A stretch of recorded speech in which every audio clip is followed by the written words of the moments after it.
in the dark, I play my dreams. Permaculture flows like sweet streams. I'm the daddy with the know-how seed.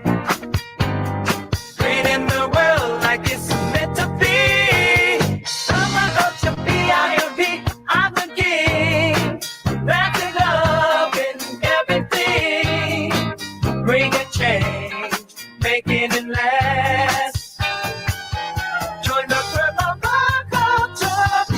Yeah, welcome to episode 348 of the Permaculture Pimpcast, where PIMP stands for Permaculture is my passion.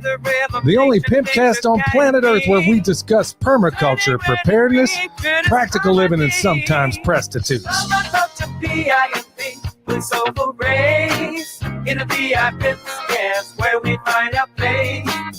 Oh, yeah. Oh, yeah, we're going to have a good one tonight, y'all. Probably going to be as much a comedy special as much as it is, giving you some good, awesome information about some good stuff. This episode, as always, brought to you by Hickory Ridge Soap from TwoOldCrowsHomestead.com.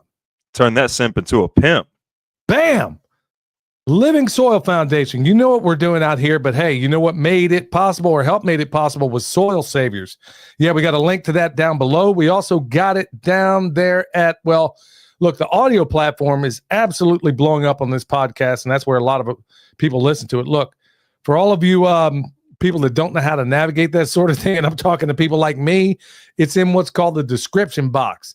I have no idea where you find it. I just know that Michelle put it in there. And if you want to get some of that awesome Soil Saviors product, look, it's not cheap, but look, if you think about it, you can get a 5-acre box and get yourself squared away with all the things you're growing out there. Look, we want to give a shout out and a hat tip to all the people that are in here live tonight. And if you would, get that thumbs up so we can go ahead and start getting suppressed, because the powers that shouldn't be don't want you hearing this stuff out there. Yeah, we're going to have a good one tonight, y'all. But before I get into it, I'm going to handle all the housekeeping up front.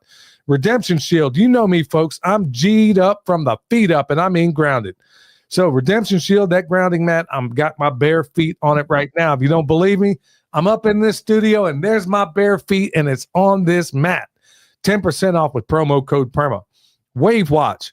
Look, it's the number one antidote I have when I have to go to town in Nashville to keep from going upside somebody's head. I put that thing on the solfeggio tones, and it eases a player down so I can maintain this. I'm not going to say nonviolent. I'm going to say the non-aggression principle. You know, I try to maintain that, and all I need is one bum coming up to me on the street and, trying to climb all over me, which could very well happen in Nashville. Anyway, if you want one of them, Billy 100 will get you $100 off that watch. I'll be doing a appearance coming up and a couple of classes at East Tennessee Homestead Alliance Festival. That's going to be September 12th and 13th in Knoxville, Tennessee. Okay, I got the state right this time. And then finally, EMP Shield, y'all, $50 off with promo code PERMA. Yeah.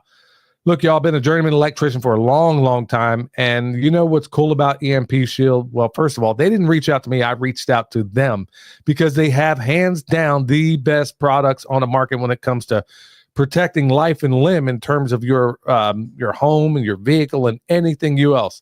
Your bathroom, your bedroom, your boudoir, they cover it all. EMP Shield, $50 off with promo code PERMA. Well, we got some veterans coming on tonight, and these guys are friends of mine.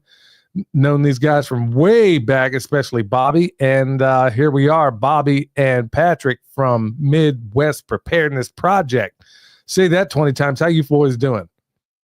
Man, we're good. We're glad to be in the studio. Thank you very much. My first question, I just got to ask you, Billy, like with all of the hype going on in the news and the media, Bobby and I were sitting here wondering, asking ourselves, when do we get our honorary T-shirt? I see you and Willie, you're rocking it like man, like yeah. Okay, so we're gonna keep. Yeah, I'm gonna keep down the ground. Thing is. I'm not, you guys need a little, to get away with this. I actually stood on a street corner in Asheville panhandling with this shirt on. I did the video and William was out there filming it for me. And I kid you not, William, what was it? I made $288 an hour doing this. Yep. Wow. Yeah. $288. All the other homeless people around me were getting goose egg. I'm standing on a sign. I'm standing on the corner wearing this shirt, holding up different signs. You know, the first one was absolution of your white guilt for like 17, what was it? $18.65. So I was like, absolution of your white guilt, 1865. And of course, Asheville being the most liberal city in the world, believe it or not a whole lot of people gave then. But when I held up a sign that said, I was like, okay, well, you know, working that angle ain't working so much, so let me try to make them laugh. So I held up another sign that I made earlier, and it says, wife wants booty implants. Bro, they were breaking bread like you would not believe, and people saw this shirt. They're honking the horn, turning around. I mean, I can't believe the cops didn't roll me. In fact, it was illegal what I was doing. I found out from a homeless person later that what I was doing was actually illegal, but even the cops were doing laps, just pointing, laughing, and the whole 9 yards. Anyway, the truth is, I think the shirt pretty much says it all. And look, for those that are listening audibly, I'm just going to say it. We all niggas now. If what's happening in politics right now didn't make that clear, I don't know what else can. But yeah, if you guys want some shirts, boy, this ought to be a really, really interesting time. If you guys walk through long, Billy, you know me. There's very little I won't do for $1. yeah. Like you know, somebody said earlier, we can be incognito.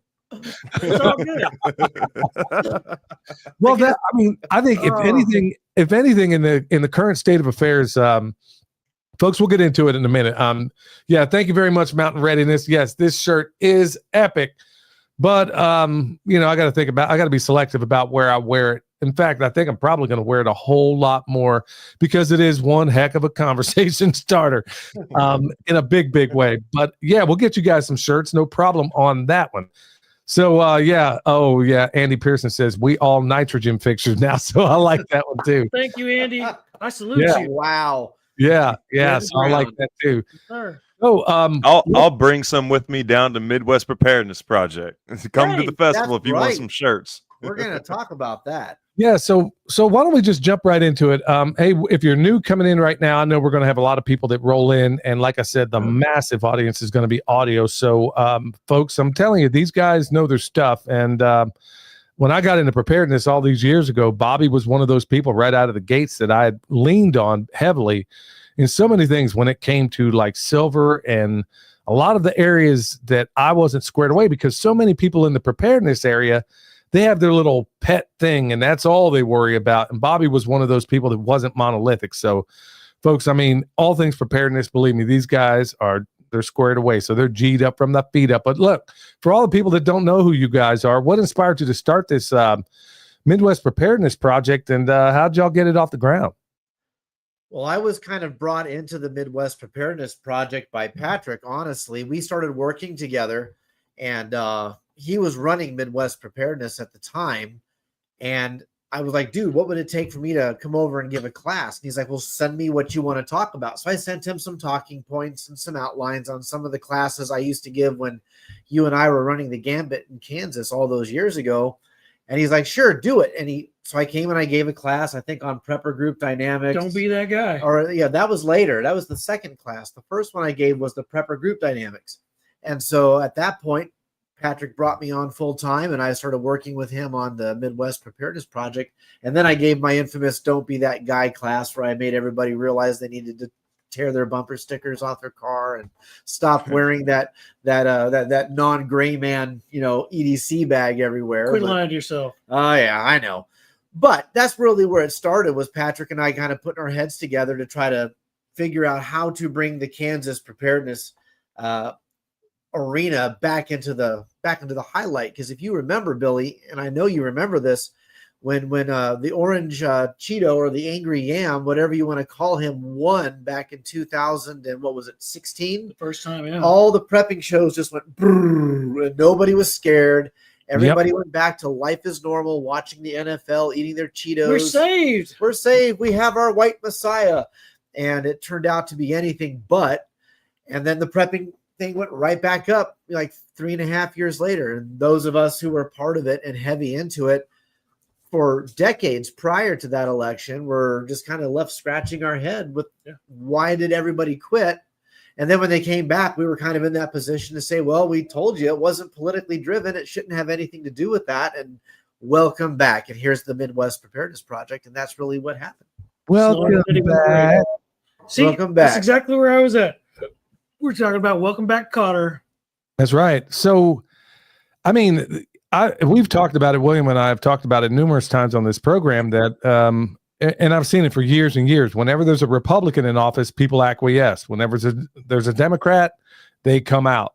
And it's also a really good way to find out who's really in this for the right reasons and who isn't. So with that said, I mean, how would you define preparedness, Patrick, in 2025 as opposed to what it was maybe 10 years ago?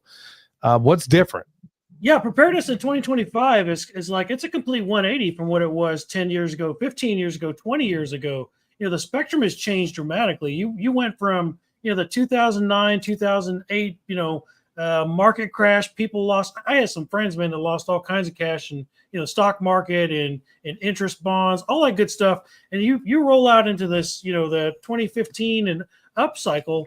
We are on this roller coaster. You know, we went through the ups and downs of we're saved, we're not saved. You know, Bill Clinton's playing a saxophone, everybody's friend. You know, we're worried about Sleepy Joe.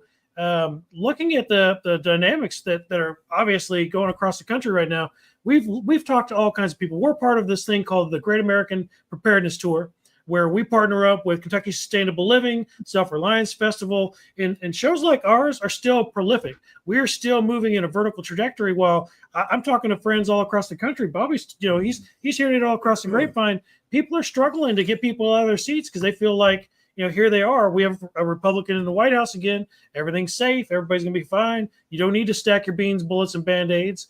And we're falling back into that lull. So I think we're on that Tatler cycle, you know, that wash, rinse, repeat of, you know, we're doing good. We don't need to worry about buying stuff to, man, it's like right around the corner. You look at things that are going on in the world right now, from the magnetic, you know, anomalies that are going on in South America to the Ukrainian war cycle. This isn't the time to take your foot off the gas. It's actually the time to keep your foot right there on the cruise control and hang out with pimps like yourselves and like us and continue to game plan.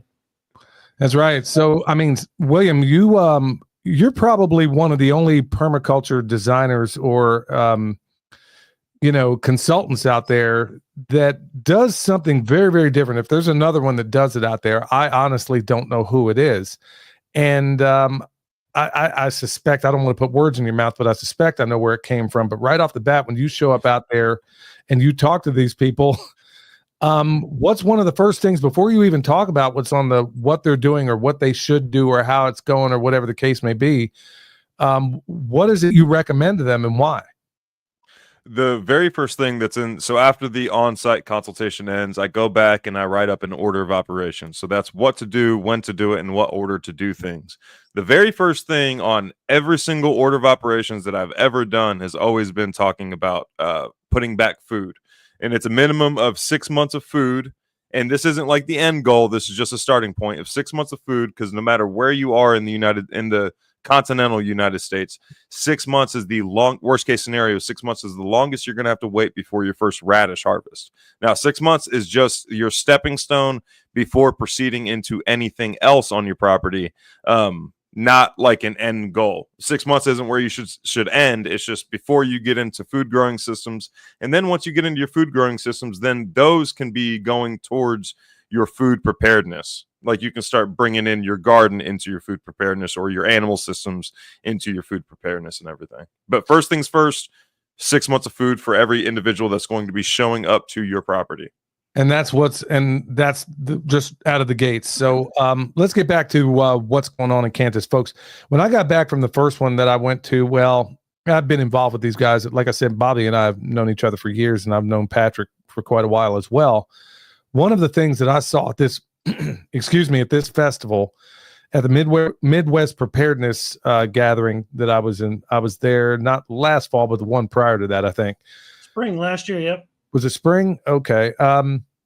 One thing, and I told everybody here that there was something very, very, very special about what was going on out there, because I've been to so many of these things over the years, and I've been to a lot of them recently, and there's something that's going on right there in Kansas that I don't know how to put into words. And I've been to all these things. I mean, you name it, I've probably been there to it. And you guys have something special going on there at this one. There's a level of community that I've never seen before, a level of fellowship, brotherhood, sisterhood. I mean, you name it. And you're very welcoming to people that are right off the streets. So for somebody who's never been there to this festival, I mean, what can they expect? I mean, first of all, maybe we ought to talk about when and where, and what can they expect? Sure. The upcoming Fall Feastival, as we're calling it, is going to be September 24th through the 28th at Rock Haven Equestrian Park at Clinton Lake, Kansas. It's right south in between kind of Lawrence and the Topeka area at Clinton Lake, which is one of the large Army Corps of Engineer lakes out there. And we're at a new facility this particular fall because the one we normally use was purchased already. But it's much larger, a large open area in the middle, and we already have a lot of really cool ideas how to capitalize on that particular property and use it for what we're doing. But we've got a full lineup of speakers, including William, who will be out and hang out with us all week long, and he'll be speaking on Saturday. But yeah, that's where it's going to be. That's where it's going to be. You should really come out and check this thing out, guys and gals. It is the thing that sets us apart, in my opinion, is our family-friendly atmosphere. You know, so many of these events are just rapid fire, class after class after class, session after session, and just a billion vendors, whereas we are very limited in the number of vendors we have because we do believe you should be able to show up and gear up when you come out to one of these things. But we also only do 3 events a day. Just 3 classes, 1 in the morning, 2 in the afternoon, and then we have some special things that happen every single evening, but those are come as you will type things. And the rest of the time, husbands and wives are free to roam the grounds with their children. Mm-hmm. There are children's events that Christy, our youth coordinator, puts on continuously through all the 3 days, Thursday, Friday, Saturday.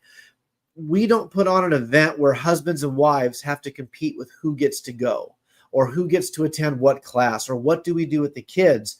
We are your family preparedness vacation destination, and we are going to continue that mode going forward where you're comfortable bringing your children into what we do, your wives coming into what we do. And that's really, I think, what sets us apart from all the other preparedness events out there is just we are Norman Rockwell's America come to life. Yep, with a prepper twist and a permaculture print. That's right. Yeah, William, you went out there last time. You went camping with my grandbaby and your wife, and she came back very changed. Yeah, she came back. That Midwest Preparedness Project, that festival, unlocked something in my daughter. She's not yet 2. She's almost 2. She'll be 2 in October.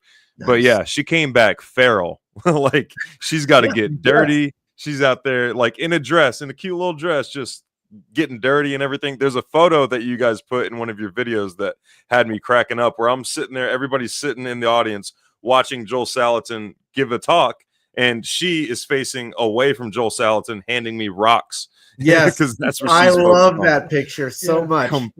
Completely feral after that festival. And also I wasn't constantly concerned about like who was around my daughter. Like if my wife and baby weren't right next to me, I wasn't panicking or concerned about like who's around here, who's at the festival and stuff like that.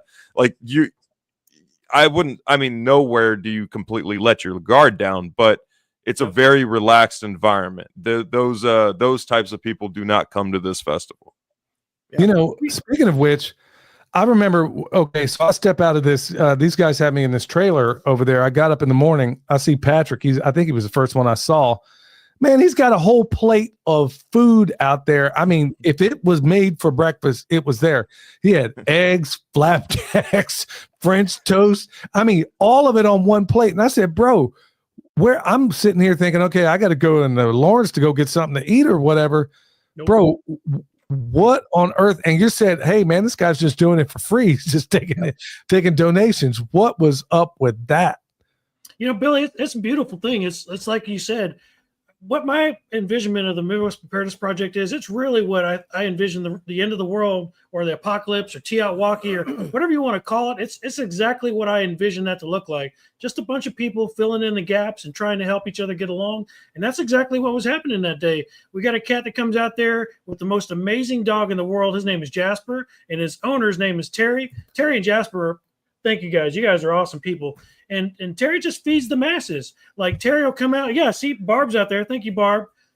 Terry just comes out there, man, of his own accord, like doesn't ask anybody. He puts a donation jar out there on the end of his little table, and he just feeds whoever wants to come up. Bring me, you're tired, you're hungry, you're weak, you're scared. I'll feed them all. That's Terry's mantra. And man, it's amazing because this last time that William was out there, he had like 3 or 4 families all camping around him, and they all brought their own food. And they said the exact same thing, almost identical to what you just said. Like, Pat, we woke up in the morning and we're like trying to like rub sticks together to make coffee. We're not campers.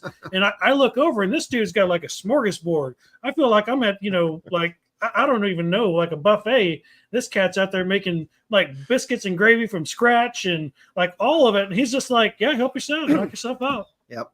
Bro, I was floored, man. I was absolutely floored. And then you had some really awesome night, family friendly entertainment. I mean, it's a party with a purpose, folks. If ever there was one, this is it. And it was just a real joy. Everybody was around the fire. Patrick was reading off these cards from the card game. I can't recall the name of it right now. Without rule of law. Yep, without rule of law. And the kids are getting involved. And they're like, they're just putting out scenarios like, hey, what would you do in this scenario? What would you do otherwise? So let me ask, because almost certainly a number of people are going to want to know, but what kind of people are okay to show up to this? And what surprises you about the crowd, I guess, each year? Is it the same kind of crowd? Do they change? Something of a rhetorical question, but is anybody going to be unwelcomed at a place like this? 3 kinds of people will not be welcome at Midwest. Diaper sniffers, people who grape, and people who grope. Other than that, I don't care who you are. I don't care what your creed is.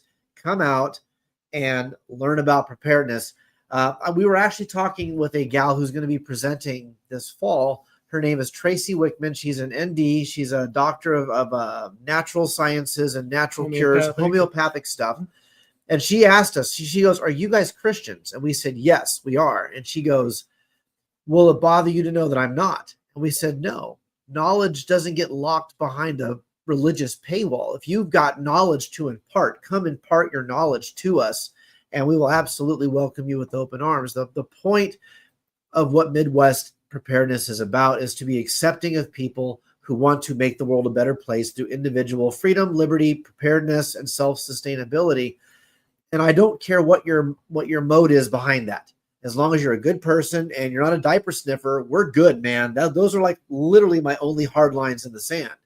Past that, we can have a general conversation. Hell, William and I and a couple of the other guys out there late night, we were sitting around with scotch and cigars and debating the finer things about theology ourselves. And we're not all on the same sheet of music. We're all kind of in different places on that dartboard, but we're all moving towards the center. Mm-hmm. And that center is where you find your community, right? It's where you find your tribe.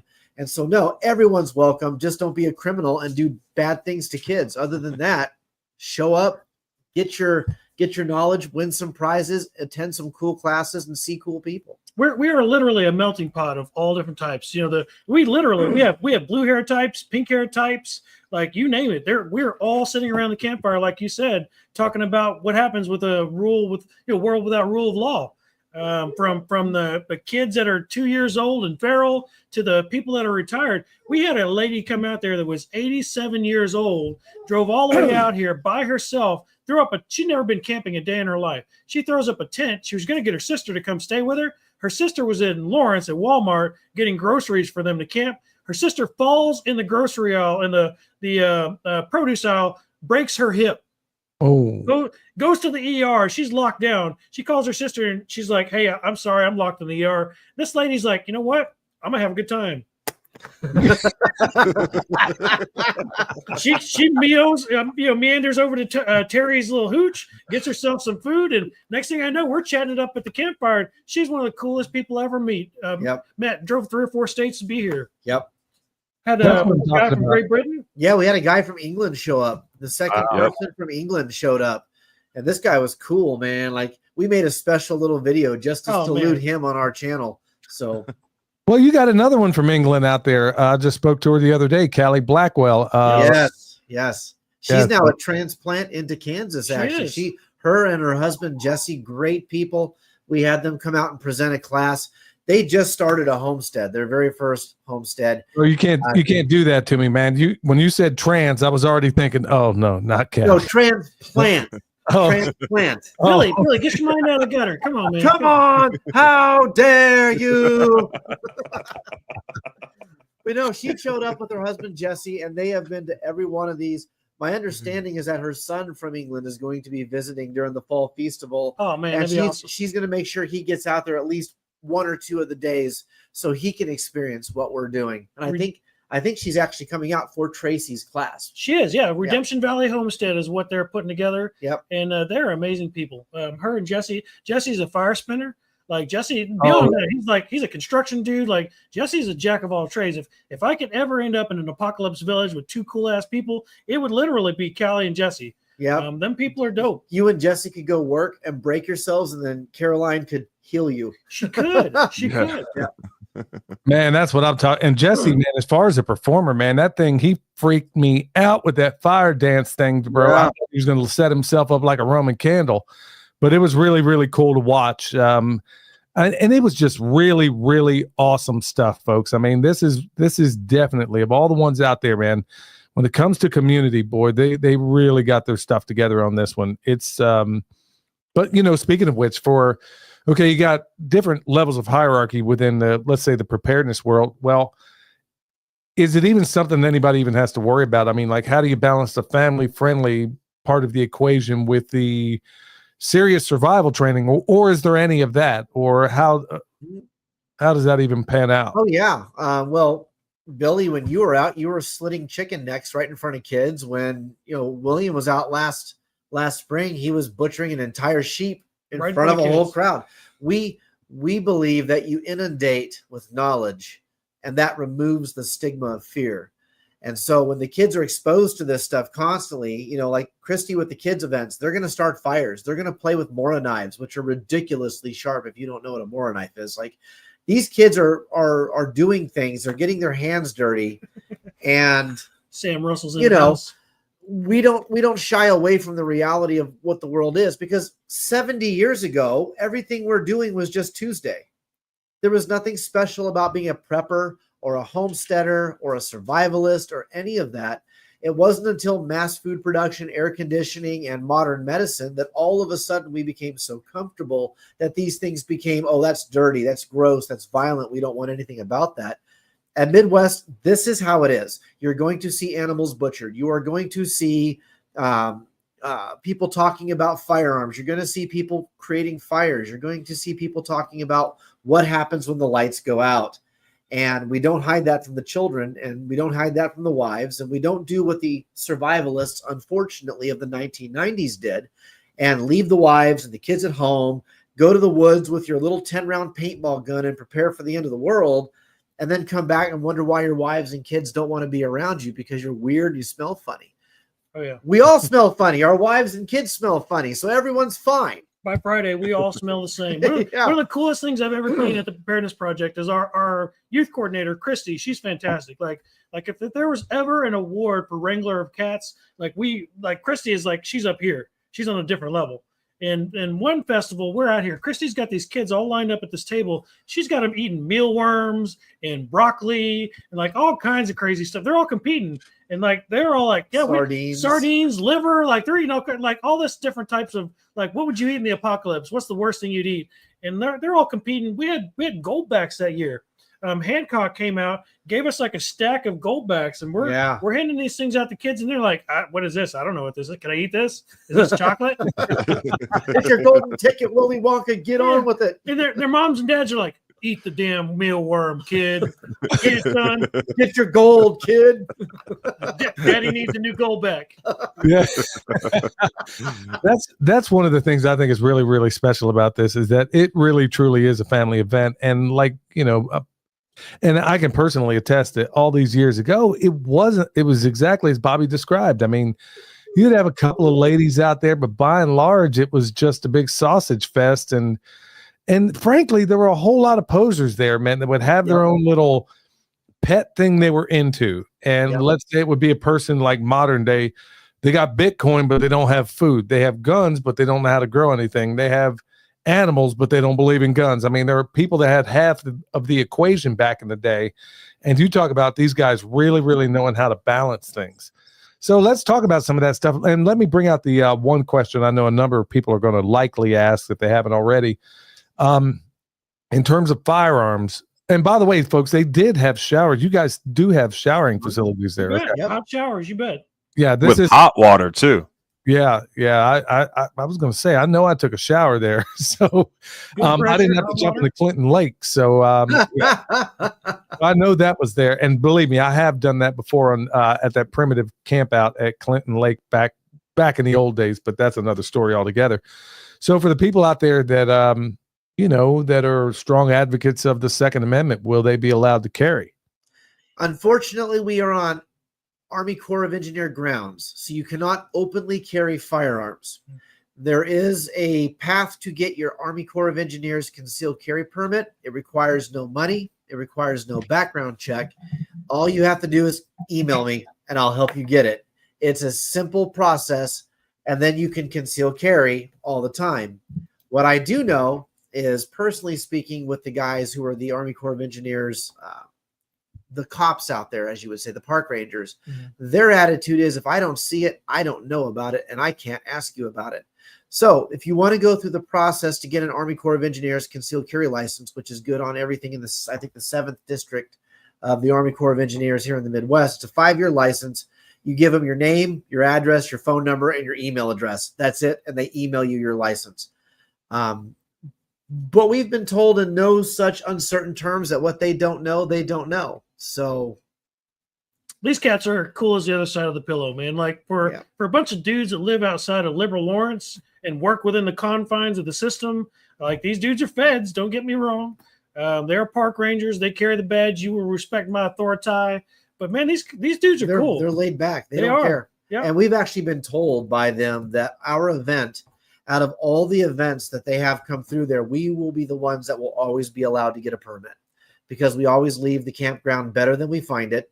We clean up. We leave extra firewood for the next people coming through. They love us. They love Midwest Preparedness Project. Oh, they came through and had tacos with us. Yeah, they came through this last time to restock the bathrooms with toilet paper and check the water pressure, and ended up going to the food trucks, getting some street tacos, walking around with us. And they know that everybody out there is armed.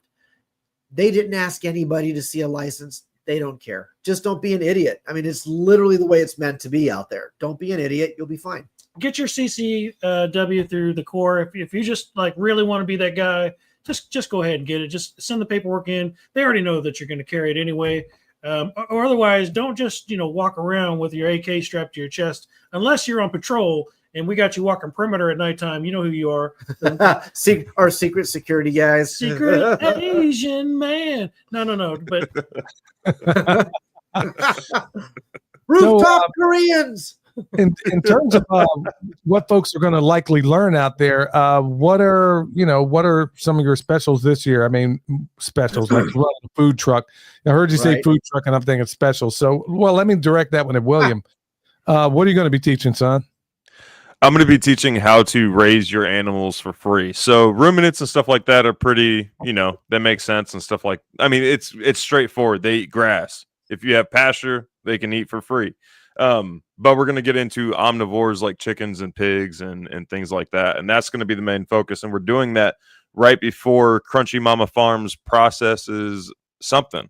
I don't know what he's processing, but it's going to tie right in. Yep.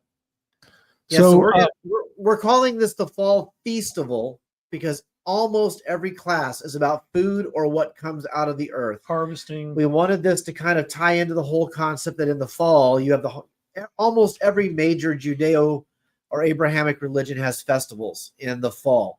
There are pagan religions that have festivals in the fall. You have Thanksgiving, you have Christmas, you have the harvest, the final fall harvest. So we called it the Fall Feastival to tie in the concept of food and what comes from the earth. So we're going to have soap making classes. We're going to have tincture classes. We're going to have beekeeping classes.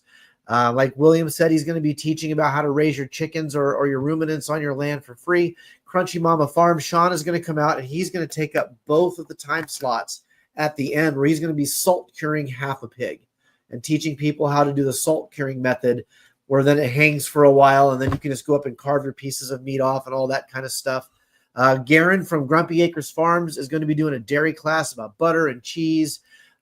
We have, who's going to be Ginger from Sweet Boutique is going to be out there talking about what to do with your surplus garden stuff, how to take your zucchini and turn it into zucchini flour, how to use extra cucumbers to make faux pineapple and all this stuff to preserve the things that would otherwise go bad because you can't eat it that fast.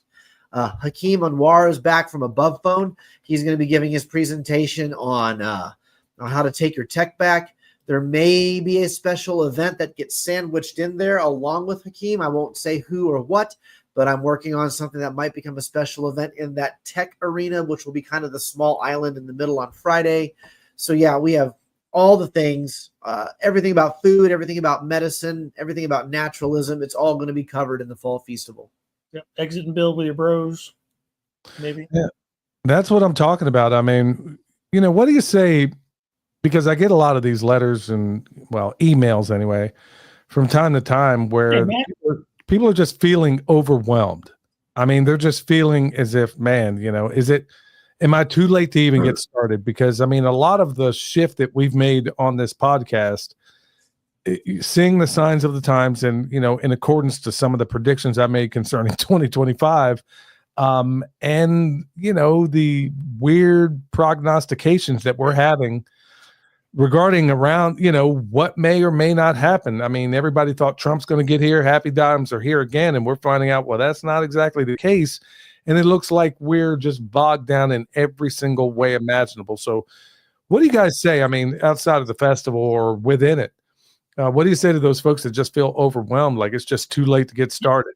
First and foremost, it's never too late until it's too late. Like until you took your last breath and they're lowering you in the ground and somebody's crying over your memorial service. It's not too late until it's too late. Like, and first and foremost, yes, Tammy Hill, it is free again. We're paid for by sponsors. People take care of us. We work really hard. Bobby works his tail off to make sure this event stays free to the public as best we can.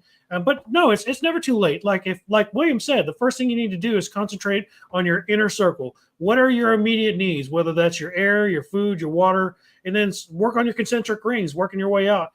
We're at the point now, like we're developing our networks. We're working on mutual assistance groups in the area and teaching other people how to stand up their own group, how to stand up their own circle of friends, getting people like our buddy Matt Hamas involved. Matt's been a part of the project now for a few years. And like when we first met this dude, we're like, oh yeah, another Marine. Ooh, him and Sam are going to get along great. Next thing you know, like Matt's like, man, Matt's dragging us through the mud. He's like, come on, Patrick, come on, Bobby. We got more work to do. And but it's never too late. Like it's all the things that you want to concentrate on, focused into one pinpoint precision, path, and that's aim small, miss small. Start with where you're weak, and then build out. Now, is it exclusively? This is something of a rhetorical question, but I would rather people hear it come from you. Let's say it's a person who is a state over, maybe 2 states over, and they're thinking, okay, well, man, this is going to be a camp out. Man, maybe they're like me, like, dude, I've spent half my life sleeping outside. Maybe I don't want to do that. What are the options around there that could people come in for the day and then go back out to the hotel if that's something they want to do? And how far away would that be? Oh yeah. Lawrence and Topeka are both about 20 miles either direction of where the campground is. We do have a ton of space for tent campers. We even have a handful of RV spots with electrical. It's that we're charging $100 for the whole week, one whole week, $100, and you get that spot. It's yours with electricity.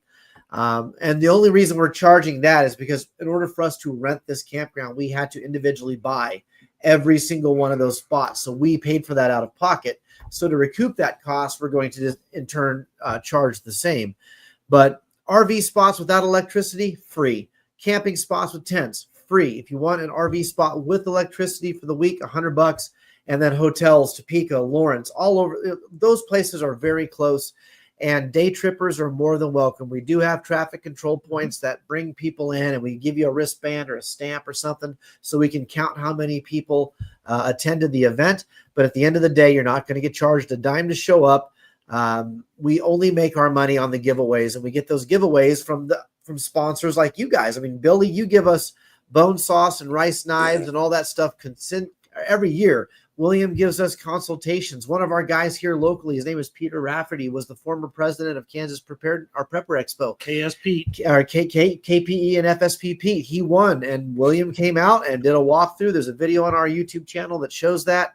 Like, these are real prizes given to real people in the local community. That's how we raise money to do this. So if you're worried about coming in from several states over, don't worry. We've had people from California, Florida, Wisconsin, Texas, New York, and Great Britain. We had one person from Alaska this last time around. Great Canadian Tim Cook. We had the Canadian Tim Cook has come. We've had other people from Canada show up, or as I like to call them, the 51st American state, whatever. The Alberta is the 51st state. But we have people from all over the world attend this event. You will be welcome. You will be taken care of, and you will be made to feel at home. Mm-hmm. And we had Joel Selson with us this last time, and he was a 25-minute drive back to his hotel. Yep.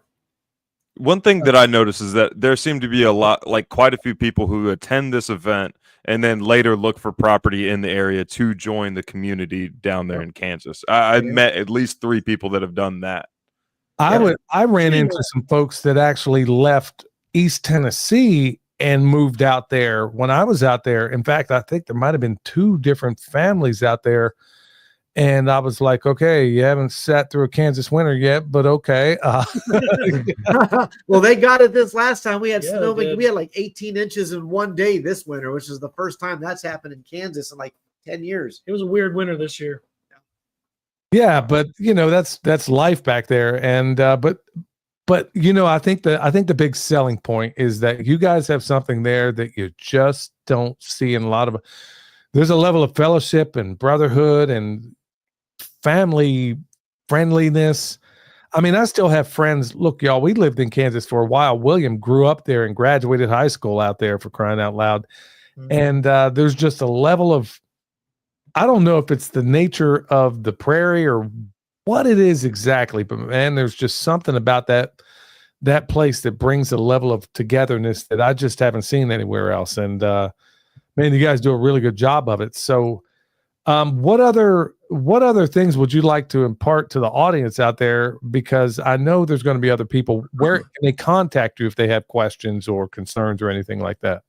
Yeah, Billy, the pillars of the Midwest Preparedness Project are faith, family, and fellowship. And in that order, we build around that concentric ring of circles, and then building up from that interior to the exterior and then back. There's a couple of single ladies in the crowd that was talking about, they're scared. They don't know where to start. That's where you start, by admitting right there on the spot, saying, we don't know where we're at. We don't know what we're doing. And then reach out to Bobby. It's Spags at MidwestPreparednessProject.com. Reach out to me, B. Henry, MidwestPreparednessProject.com. We'll help guide you. We will help steer you in the right direction, and we will not prey upon you. Like William said, it's a family-friendly environment. You can bring yourself out here, whether you're the 86-year-old lady or the 20-year-old high school student. We're going to take care of you all the same, and Terry's going to feed you breakfast.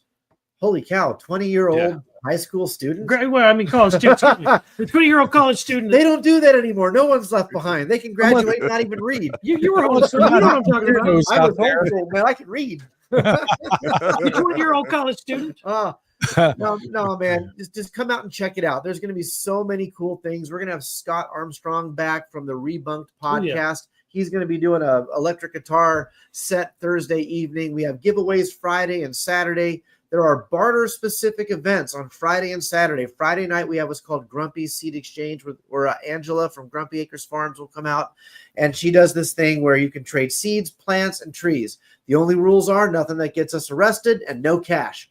And then the following day on Saturday, we have an event called Barter Town, where, again, nothing that gets us arrested and no cash. And you will watch this amazing thing happen where And both of you have seen it now, where all of a sudden everyone just shows up, throws out blankets, they pull up picnic tables and chairs, fold out tables, and they throw their wares out. And all these people wander around just haggling and bartering and what they call it, down east dickering and all that kind of stuff, just to get things that they don't have and fill the holes in their preparedness, plans. And you're going to get all that with us. Yep. Man, and another cool thing about the festival is that, like, I know a lot of people in the homesteading movement, in the permaculture, gardening, whatever it may be, movement, are typically pretty introverted, or they just might be shy and stuff like that. Cool thing about this festival is you can go up to literally anybody there and say, hey, I'm new here, I'm shy, and then everybody else will kind of take care of that. They'll all go ahead and like introduce you to people and just take care of the conversation aspect and let you warm up into the process and everything. It's a very welcoming environment. I fully felt like I could go up to anybody's campsite at any point and be like, hey, what are you guys up to? And nobody would have looked at me crazy or anything. We work very hard at fostering that culture. Yeah, that's one really, really cool thing about that is, the level of fellowship that you see there is just unparalleled. I remember just kind of walking by and somebody smacked me on the butt, and it was Bobby's mother-in-law. If she had a tortilla big enough, she'd have rolled you up and ate you. Like corn or flour tortilla? You know what? I'm not judging her. She make a sopapilla about you, homie. She was sprinkle a little hot sauce on that ass. Like she's probably got, I'm not joking, she's probably got a naked mural of you painted in her garage. Yeah, bro, I didn't know it was like that, but all she has to do is get on Patreon. Dad, you know how many emails I've had? Okay, so Dad wears these see-through shorts like the UVs can get through. You know how many emails I've had asking if you're really naked on Patreon? He's just got these like short shorts, like they're boxer briefs almost. Yeah, man. The last time we were on with your dad, he didn't wear a shirt, and she was like side messaging me like, yeah, bro. Yeah, bro, I wear these see-through booty chokers, man, that I wear around the farm. I don't necessarily go on camera with them all the time, because they are kind of see-through. So yeah, you got to make sure the camera angles are on point. Otherwise, people are seeing some Loch Ness monster stuff, all the curves in all the wrong places. Wait a minute, are you saying that you have good genes? Oh my goodness. He said that's the Alabama black snake. See, family friendly, but with a hint of sarcasm. Yeah, you got to throw that in there. Jacket. We're awesome, but we're not prudes. Trust me, we have all the fun too. No, that is true. These guys are legit, y'all, and they're really, really awesome folks. So I wish I could, make it out there, but I'm up to my eyeballs in what I got around here. Is there anything else you guys want back in 2026? Yeah. If we manage, if we can somehow, some way stay out of World War III, absolutely, man. I'd love to make it back out there one of these days. William's going to come to everyone from here on out. He's already told us. So what we need to do is a father-son dynamic duo. And man, that would bring in some cool stuff. You guys got to come dressed up like Batman and Robin, though. Nah, bro. I'm down. You already know. Oh no, man, bro, this could be so easily misunderstood. You know what? Elon Musk already told us we got till 2027 before World War III starts. You're good. You got 2026, bro. Come on. I feel so much better about this. So, what would you guys like to leave everybody with out there? Folks, I'm serious. This is a hoot when you go there. If somebody here's another thing. If somebody wants to bring their own personal libations or something of that sort, is it restricted? Nope. Can they do that sort of thing? Yep. Look, everyone is welcome. Again, we've already put the stipulations out. No diaper sniffers, no wife beaters. Other than that, you're welcome. Show up. We all enjoy a drink around the fire at the end of the night. I drink scotch. I drink bourbon. If you're a bourbon or scotch drinker and you like a good cigar, come find me Friday, Saturday night, Thursday night. You will absolutely love what you find out. And if I could leave the crowd with one thing, it's this. You've heard William and Billy talk about how amazing our show is. You've heard us brag about our show. You need to come to it, get out of your comfort zone, get off your ass, get off the couch, get out of your house, and realize you cannot make it on your own, but you can certainly make it with an entire community and tribe wrapped around you. In fact, we've stood up a Topeka mag. We have now stood up a Lee Summit mag, and we are in the process of standing up Midwest Preparedness Project chartered mags throughout the Midwest to build that network and put people in place. Yeah, this is coming. This will be on a video soon.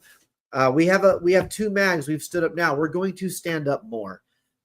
If there's one thing I could ask, Billy, from your crowd, we need to get to 1,000 subs. We need your help on YouTube. We are at 700 plus. If we can get Billy and William, if you could implore your crowd to come subscribe to us. You all know I used to be a YouTuber. I cut that out because it was just not the right fit. I'm trying to divert all those energies and resources into the project. If you guys are willing, put a plea out to your folks. Get us some subscribers. Let's get some traction. Let's get this thing to where 1,000 people show up. And maybe within a year, 2,000 people show up, and it becomes bigger and bigger and bigger, and more people can benefit. And we can create these spin-off organizations to then take the seed that we plant, take it back home, and do their own thing. The Great American Preparedness Tour currently has 3 events. Us, Kentucky Sustainable Living, and Self-Reliance Festival. There's 2 other events that we're in talks with right now. That will become 5 potential events. We want the Great American Preparedness Tour to encompass the entire nation. We want people to be able to travel and do the old thing with their suitcase where they slap the stickers on, right? Or on their Winnebago where they slap the stickers on of where they've been. We do this thing where all of the shows have a poker chip with their logo on it. And at the end of the year, if you can send us a picture proving you've been to all of them, you get a lithographed or a laser engraved Great American Preparedness limited edition Mora knife. And we're going to continue doing things like that incentivizes people to come to our events. Self-Reliance Festival is coming up soon in October 4th and 5th. I will be there as their master of ceremonies. The same thing I do here in the Midwest Preparedness Project. Come out and see these events. Subscribe to these YouTube channels. Go to our website, MidwestPreparednessProject.com. Go to all of our social media, the same name. Show us some love. Show up, and you will not be disappointed. So that's going to be Midwest Preparedness Project on YouTube as well, right? Correct. Yes, sir. On YouTube, on Discord, on MeWe, on Rumble, Instagram, X, all of those. We're on everything.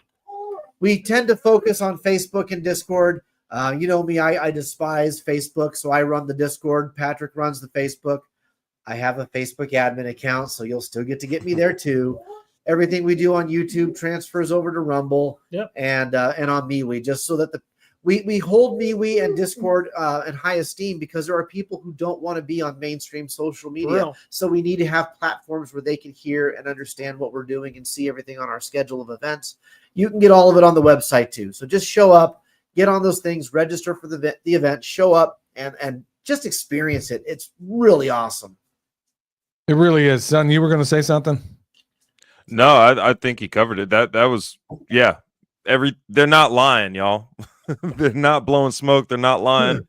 Seriously, y'all got to make it out to Midwest Preparedness, especially if you have kids. Like, it's probably, and especially if you're looking for community. Like, I get emails all the time of people who are looking for places to live. I just, right before this live stream, was responding to one email asking like where they should probably move, and I suggested that they check out some of these festivals, see what kind of community they build at these festivals. That's the best way to kind of get a litmus test for the area. You bet. That's a really, really good point there, son, because there are so many people right now that have they're realizing that this latest administration is the new boss, same as the old boss. And they're like, oh, snap. Thought it was happy days are here again. And here we are. Really, nothing's changed. In fact, on several fronts, it might be getting much worse. And so now they're thinking, okay, where do I start? Well, folks, this is because I guarantee no matter what your problem, I will bet any amount of money, no matter what issue, no matter what problem, no matter what situation, you go to this festival, I guarantee there's at least one person there that would know how to solve it. I guarantee it, or at least point you in the right direction. So, Pat, you're going to get a blessing of information here that you're not going to be able to find anywhere online. And there's something about being able to look across. I mean, go to Chat GPT all you want concerning how to do A, B, or C, or D. But really, if you want to get a real life human being in front of you, which is always the best way, you're going to want to go to this, folks. So go over there, subscribe to the YouTube channel. And for those of you that are listening in audio platforms, hey, stop what you're doing. I know a lot of you listen to this podcast as you're out doing your work every day and has your, you're doing your daily tasks. A lot of you tell me about it. Look, stop what you're doing right now. Go over to YouTube, go sign up, or whatever platform you're talking about. I mean, with all the nonsense and the people that are pretending to homestead out there, and William could vouch for this as well, pretending, look, you got real people doing real stuff over here, folks. Don't waste your subscription on a bunch of people that are pretending to homestead. I could do a seriously hour-long video on all the people that are posers out there that aren't actually doing it. So go over there, give your subscription to some people that are actually doing worthwhile things, and you're going to be glad you did. All right, Patrick, leave the final word to you, my man. Thank you, brother. Billy, we're grateful to have you guys. Like you and your son, you guys are awesome people. We're just grateful and glad to be a part of this network. We could not do this without the likes of yourselves and fantastic people like Bobby, best hype man in the country. You people in the crowd listening, chatting along in the comment section. We do this for you. Like all of this, we don't do this for us. Like we're not glory hounds. We're not chasing the dollar. We're not out here building these fake communities and using all these hype words and buzzwords that are cool on the internet. We are literally doing this for you. So come on out, participate, feel the magic of what it is to be part of the Midwest Preparedness Project. Like William said, or Billy said, from the very first time you come out to the next time that you can't wait to come back. We're looking for you. We're waiting for you, and we'll be glad to hang out and share a meal with you. All right, y'all, go check them out. You're going to be so glad you did. Midwest Preparedness Project, y'all, go check them out in every single platform out there. These guys are the shiznit. And look, these guys are the embodiment of the way we end this show. And until next time, y'all, stay alert. Stay alive. Wisdom from soul and burn across the stream. Let the ideas unfold. I'm grooving with the truth. Feeling nature's groove. Who's got the answers? All we need to do. Listen to the earth, they got us through. Let's see the shame. Watch the world spin. From the smallest sprout to harmony begin. In the cycle of life, where the magic's alive. To the